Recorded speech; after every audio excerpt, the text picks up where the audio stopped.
mi moramo dati šansu da se bar pređe taj prvi prag.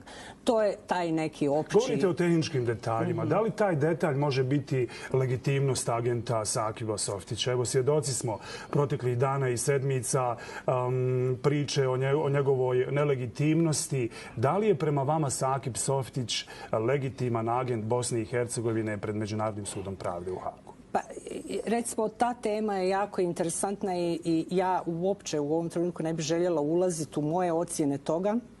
I mislim da pretpostavljate da ima za svako faktičko stanje da ima nekoliko raznih interpretacija i ja bih vrlo rado tu interpretaciju ostavila sudu. A moje mišljenje možda će biti mjerodavnije kad se sve to završi uspješno ili neuspješno da ja onda to prokomentiram, a ovako smatram da koji god postoje tehnički detalji da to omoguće ili spriječe, da je ovo jedan tako interesantan presedan da bi ja željela prvo da čuje mišljenje suda. A može li zahtjev na samom registru biti odbijen?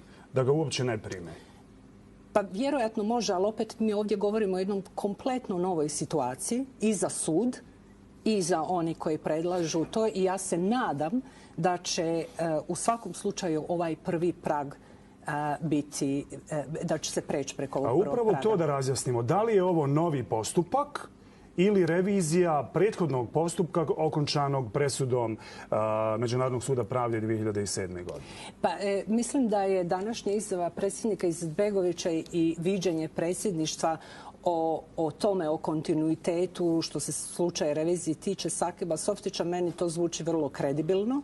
I velim vam, to je samo jedan od načina i mogućnosti da se pristupi tome gdje su oni sabrali sve činjenice u korist toga da je profesor Sakib Softić agenat, ali moramo isto računati na to da će recimo Srbija, ako ikad dođe u poziciju da odgovori na to, da će imati vrlo jake argumente protiv toga, ali zato postoji sudovi da mi u ovom trenutku o tome ne raspravljamo, nego da dođe do toga i da vidimo što sudije o tome. Vi ste, gospodine Bećiroviću, bili proteklog petka na savjetovanju koje je sazvao Bakir Izetbegović, član predsjedništva Bosne i Hercegovine. Jesu li vas uvjerili advokati koji su tu prezentirali koncept samog zahtjeva za reviziju da će on uspjeti? Tačno je da sam bio na tom savjetovanju.